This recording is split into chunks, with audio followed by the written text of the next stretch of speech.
नमस्कार मंडळी, वचन दिले तू मला या मालिकेच्या आजच्या पुढील भागात आपल्याला असं पाहायला मिळालं, आता ज्या कुमुदिनी मॅडम आहेत त्या इकडे पूर्वाकडे आलेल्या असतात आणि पूर्वाला म्हणत असतात, पूर्वा बघ मी जे सांगते ना ते नीट ऐक, ऊर्जा आणि शौर्यचं लग्न लाव ग, असं नको करूस, हट्टाला नको पेटूस, खरंच शौर्य खूप चांगला मुलगा आहे आणि तो आपल्या ऊर्जाला खूप चांगला ठेवेल ग, माझ्यावर विश्वास ठेव. आणि आता इकडे पूर्वाला विचार करायला भाग पडलेला असतो.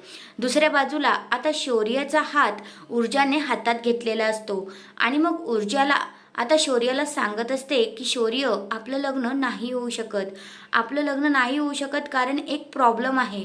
मग आता शौर्य म्हणतो, मला माहिती आहे काय प्रॉब्लेम आहे तो, माझे पप्पा हर्षवर्धन जहागीरदार आहेत ना, म्हणून प्रॉब्लेम आहे ना तुला. असं आता इकडे शौर्य ऊर्जाला म्हणतो आणि ऊर्जाला आता शौर्याला काय उत्तर देऊ हे काही कळतच नाही.